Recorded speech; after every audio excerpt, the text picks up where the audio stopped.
Do we just get right into it? Yeah, introduce yourself.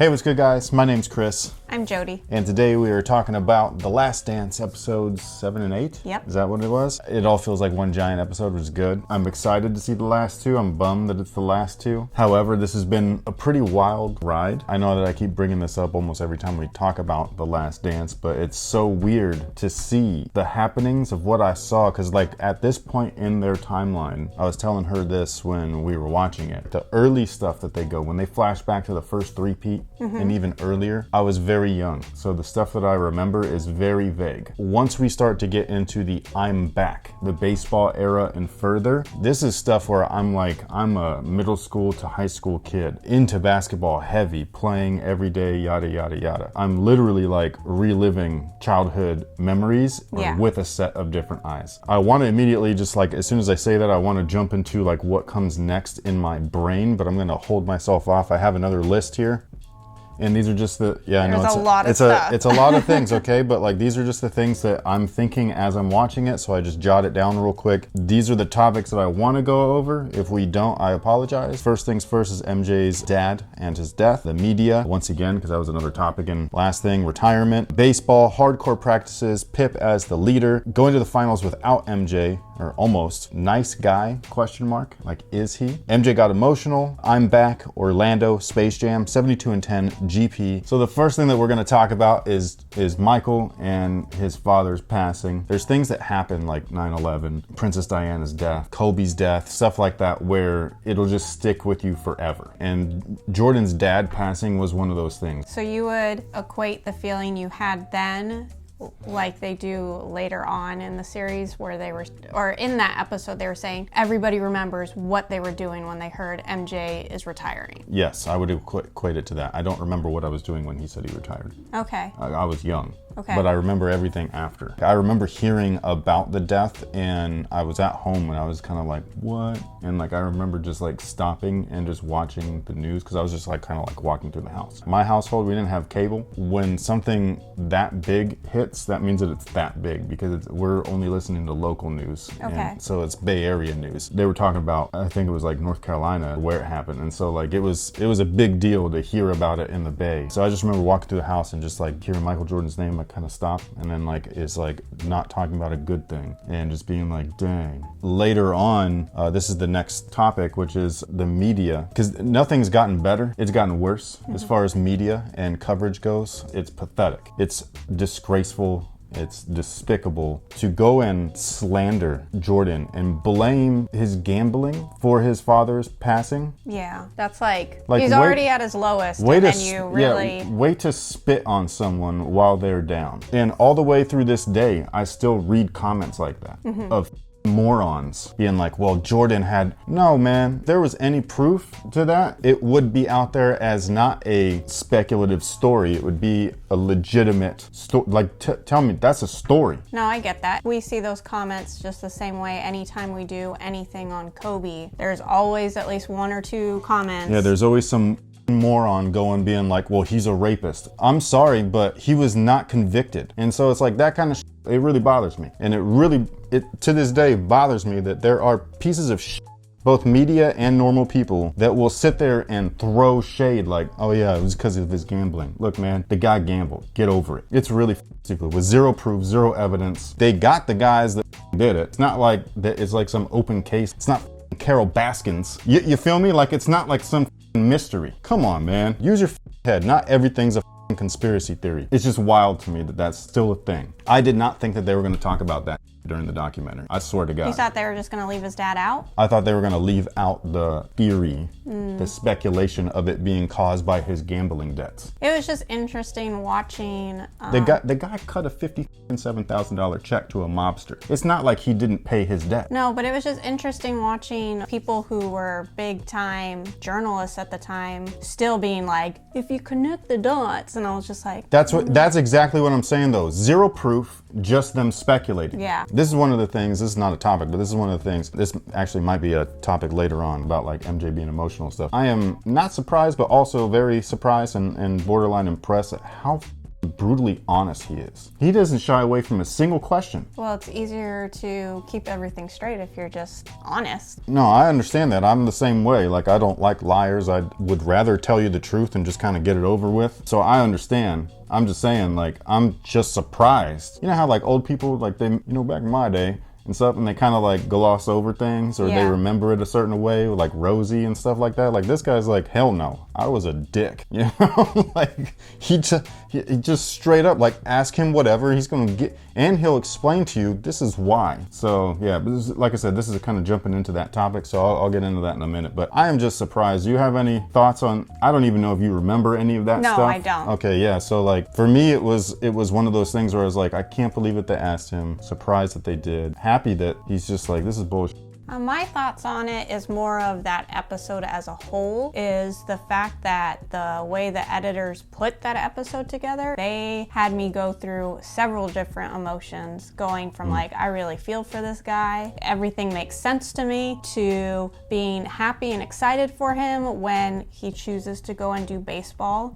And I was like, I told you, like, he had done everything that he had set out to accomplish in the basketball world. He was bored with it. I know, but this is the thing though. This is the first time where he's personally like admitted that, and I give the media a razor thin margin of okay, because he wouldn't say like just straight out back then. He would talk to people. That one reporter was being like, he told me this a year ago. Oh yeah. There was things out there where like he wasn't really shying away from it, but like this is the first full-on, head-on explanation of this is exactly, and it's from his mouth. You're not reading it out of the newspaper or out of a magazine. This is literally coming out of his own mouth. But then for when he does come back into the NBA and listening to his version, or not his version, because he was very straight up about everything that would happen in practices, listening to the other guys talk about how he was, and I'm just like, great. We'll talk about that in a little bit. But just the emotions of like, well, now you've brought me back to, I really don't like how you act and treat people. No, I have very strong opinions on that. So we're going to move to the next topic, which is retirement. Okay, his feeling of being burnt out. I did write being burnt out and defeated. I don't mean that in the sense of accomplishments, because he was accomplished. Yes. So he wasn't defeated in a sports sense. He was defeated as far as like, just like, ugh. Yeah. Like done with it. Right. And especially after his dad's passing, where it was almost like maybe you can consider that a sign in like, hey, maybe now is the time to step away, do something else.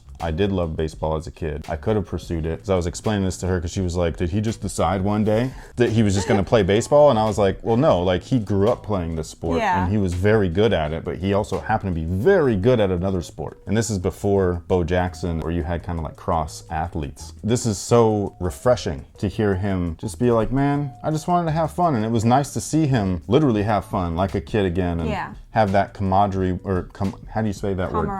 Camaraderie. Just have that type of relationship with teammates. And because you got to understand, like, this is not just a superstar, this is Black Jesus or whatever they called him, you know what I'm saying? Like the sports version of the Beatles, the Michael Jackson of basketball. Like, this was the dude, and he got put on a minor league team. He was with a bunch of nobodies, and they were brothers because of sport. And I think that that's cool. And his same mentality, his same work ethic was in that same sport. The difference though is that it's while baseball is a team sport, it almost feels isolated in a sense, because if you don't hit the ball, it's your fault. If you can't catch the ball, it's your fault. If you can't run to the base fast, that's your fault. It was a lot of individual training, solo training, isolation training, where you are just in a cage, you're batting, you're practicing, you're working on those things, almost like basketball has its fundamentals. It's like that, but all the time. And then collectively, it works in tandem. It's like chess and stuff, like on a baseball diamond. Whereas with basketball, everybody has to be on that page.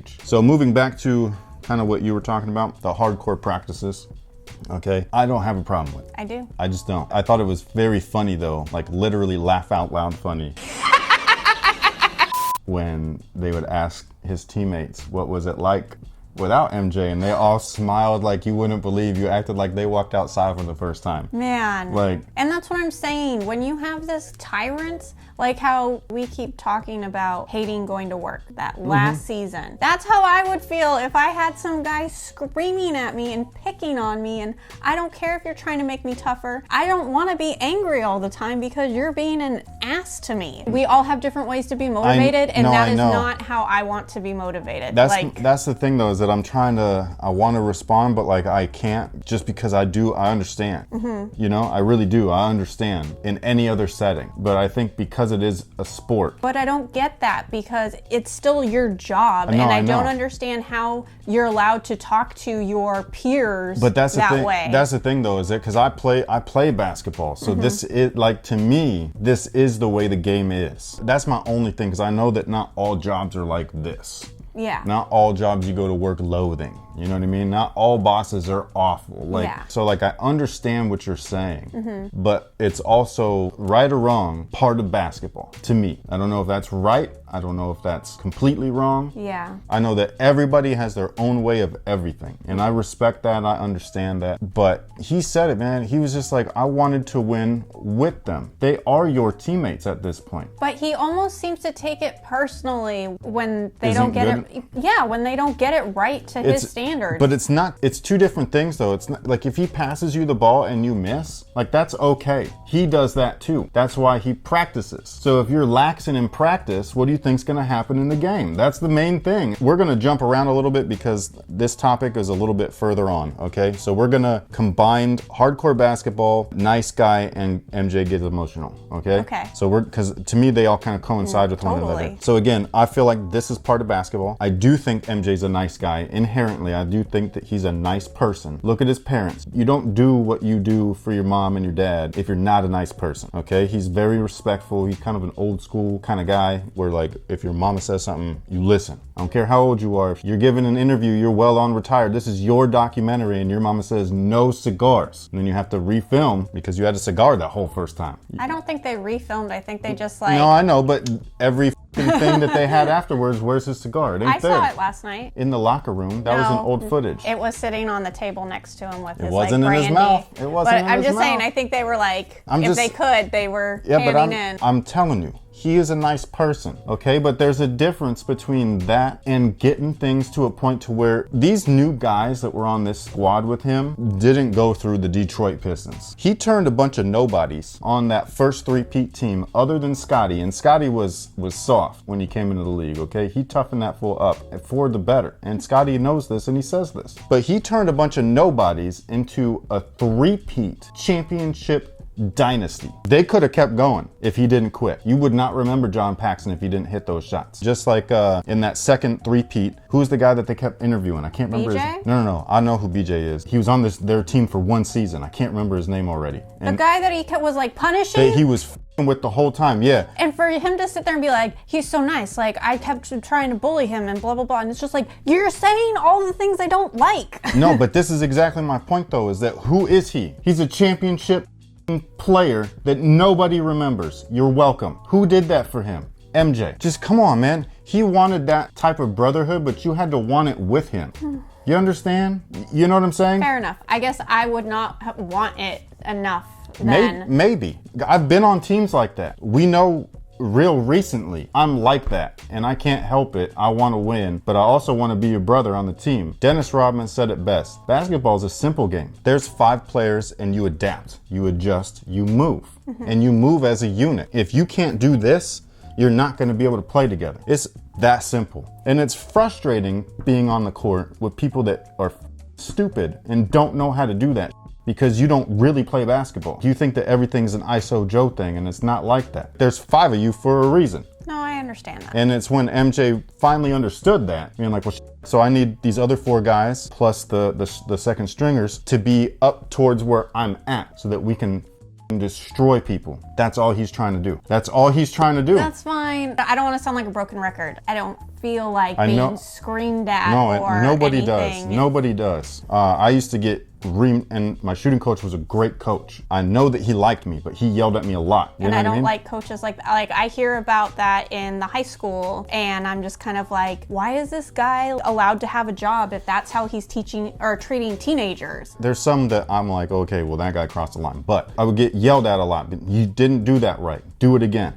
Do it again, do it again. And eventually I got it right. It worked for me. But you have to want it at the same time. Some people are going to be like, well, f you, I'm done with this, man. I'm just, it's never right. You know what I mean? But then there's other people being like, I need to try at least. Like, he's not happy with me, but I feel like I'm almost there. It's definitely a different mindset between players. Some players can hang, some people can't. I've never seen Jordan like this before, man. I'm telling you, I've watched him almost my whole life. I've never seen the guy, like, I almost teared up when he was just like, if you don't want to play like that, then don't. Like, you leave. This is my team. He's the only one left from that early series besides Scotty. I mean, we're talking about from the 84. He's the only one there still. That's MJ's team. I don't care what anybody says. Just like the Warriors or Steph's team, Cleveland could have easily have been LeBron's. If you can't do this, then leave. Don't sit here and act like you've been happy this whole time while we're winning together because of the way that he implemented shit. And then after the fact being like, yeah, man, but he was a dick. The only reason why you have any accolades whatsoever is because of him. But they almost did it without him. Well, that's something that we'll talk about in a second. But like Steve Kerr, a lot of people will be like, Steve Kerr wouldn't be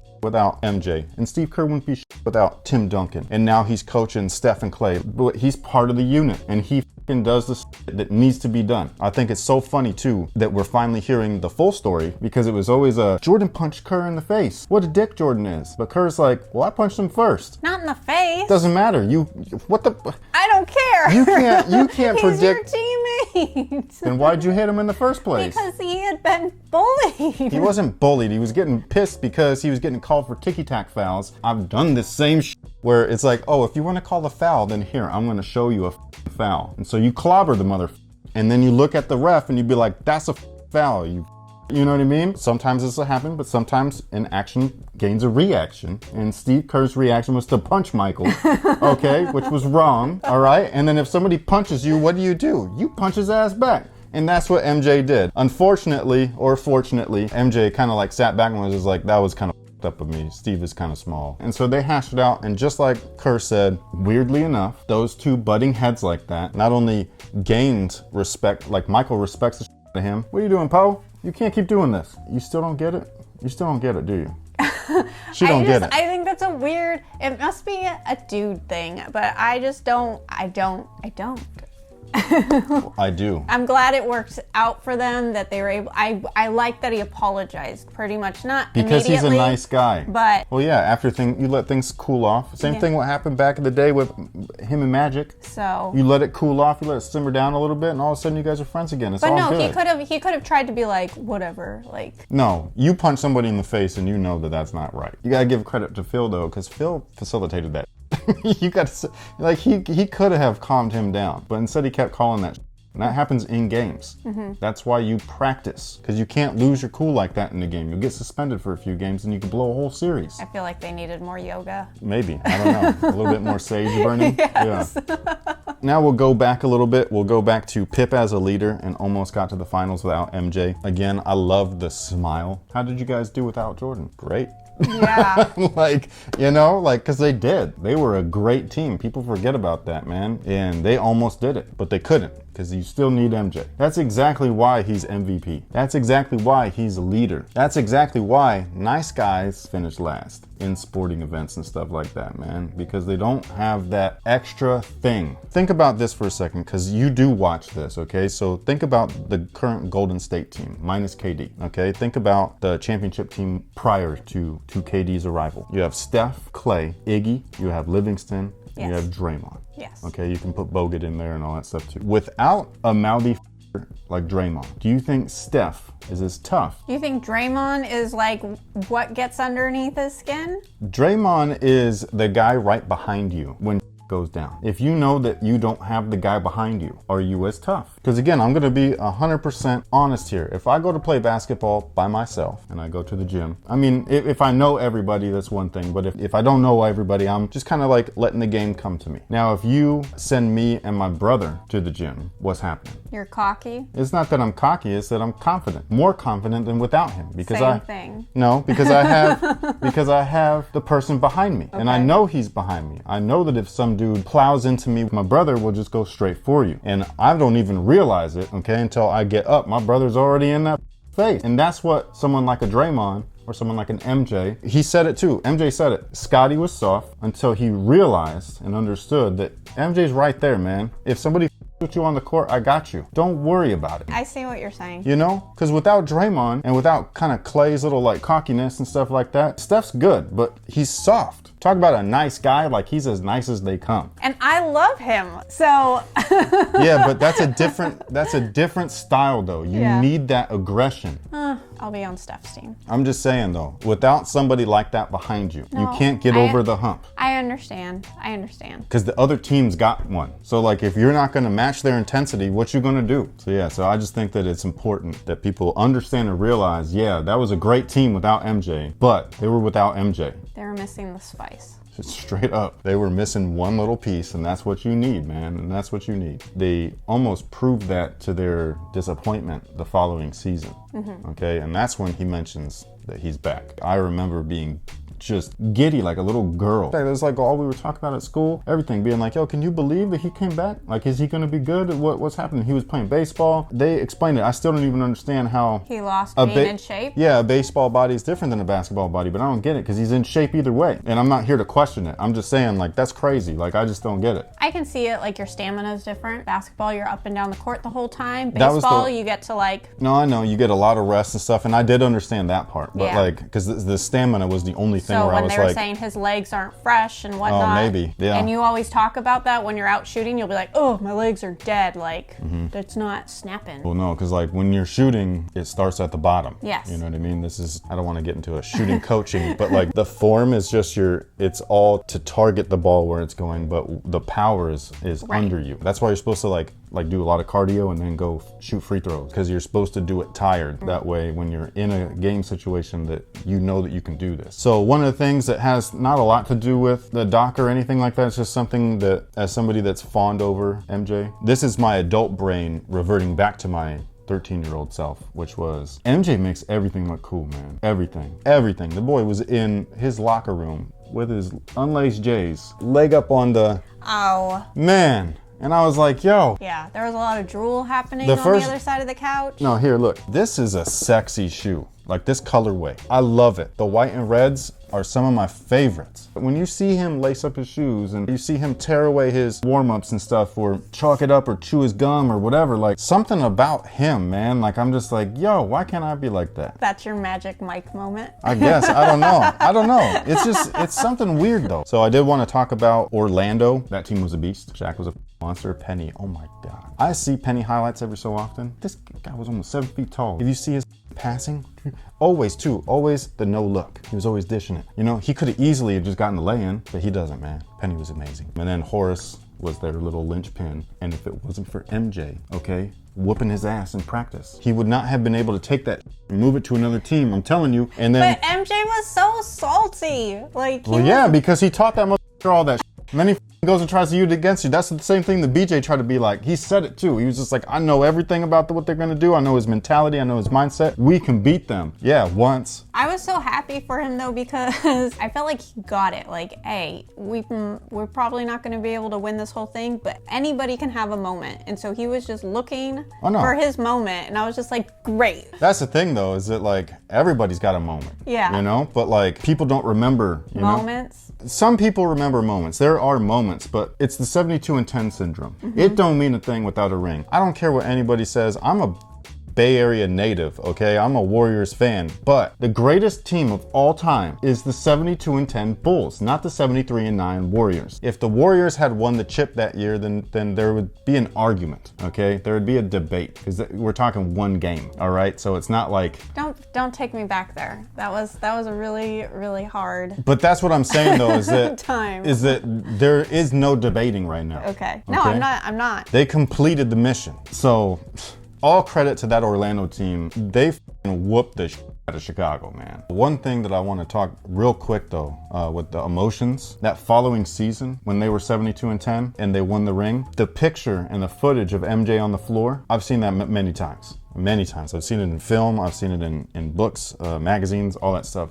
Never once have I heard the audio, and that crushed me. He was bawling, and not because he won. Like that was really hard to listen to, just because like you really do feel for him. Like he puts it all out there. He's taken everybody on his back. He wants to accomplish goals with the team. Yes. Which is why he's hard on them. The one person that he wanted there the most wasn't there, so that sucks. This is a really downer moment. Sorry. Like, I don't. No, I know. Yeah. It's hard to even say it because I'm trying not to. Yeah, no. So, yeah. Next topic. Space Jam. It was a moment in my childhood that I'll never forget. It was a movie that probably never should have happened. He was so smart, though. He got everything he wanted out of them, being able to train and practice, and then to bring all of those guys in and make it so you get to study them. That was the most genius move I think that I've ever seen a competitor do. And it was one of those things where, like, if you didn't get invited out, You weren't even on his radar. yeah. Yes, exactly. Exactly. Now, the very last thing is Gary Payton and Michael. Running his mouth. That's what Gary Payton does, okay? Always? Always. Check this out. Michael Jordan's got 2 memes now. Okay. The first one is a crying face MJ. What is that from? That's from his Hall of Fame speech. The second one is him literally, there's actually 2 in this one clip.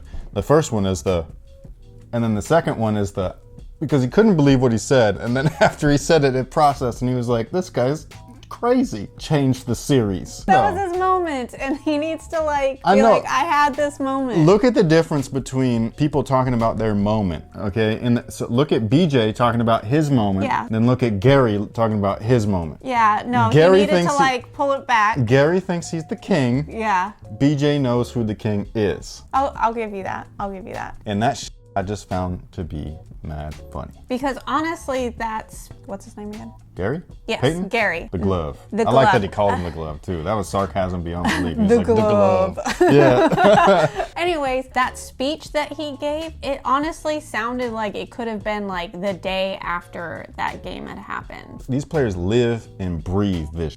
This is their life. A lot of them don't leave basketball. They're constantly trying to find a way to stay in there, whether they're a commentator, Management, coach, coaching, Yeah. something. But no, that was mad funny. Gary Payton's awesome. One of the best defenders ever, especially from a point guard standpoint. 'Cause he's a small dude, or NBA size wise. So you just get under your feet, under your legs. He just knew where to hit you. So He sounds like an annoying gnat. that's exactly what great defenders are. Look at Patrick Beverly, man. Patrick Beverly's annoying as but that's like Gary Payton reincarnated. It's so funny the way that Gary Payton talks about it too. Being like, yeah, man, you just gotta tire him out. His shooting percentage was low, but he was still scoring over 20. You didn't do that much. Just let him have his moment. But that's what the thing though. Like, let him have his moment. you just stopped him from scoring 30 by like a couple of points. That's how powerful MJ was, man. But that is pretty much our thoughts on is 7 and 8. Yep. Okay, this one was a rocky one. I know that a lot of people think that the Kobe episode was like real emotional and stuff, but the Kobe episode, I felt like the Kobe tribute was so tiny. Where yes, it was interesting to hear him say what he said and to see him do what he did back then and all that stuff. It was very cool to see that stuff, but I felt like the tribute was so small that it wasn't enough to really be emotional. It or didn't to get at closure. the feels like this one did. Correct. This one they really emphasized, like they really put it together really well. And to give me feels, and then happy moments, and then again, All and on the then same bring me person. back to feels. Like they did a good job. I love the series, man. Like I really do want this on Blu-ray. Like I'm not playing. Like we'll watch it again. I'll watch it by myself. Yay! I'll watch it by myself. But that's pretty much our thoughts on episode 7 and 8. Thank you so much for watching. Thanks for all the support. Let us know what you think about all the topics that we talked about down below. And we'll see you next week. Yeah, I mean, last we'll see you sooner than that if you watch our videos. But like, as far as this topic goes, we got one more. Kind of sad. I really don't want it to end. This could be like a whole year of just MJ, basketball, the Bulls, awesomeness. I'm so glad this is on right now because the NBA isn't. Right. Anyways, enough rambling. Until next time, guys. Have a good one.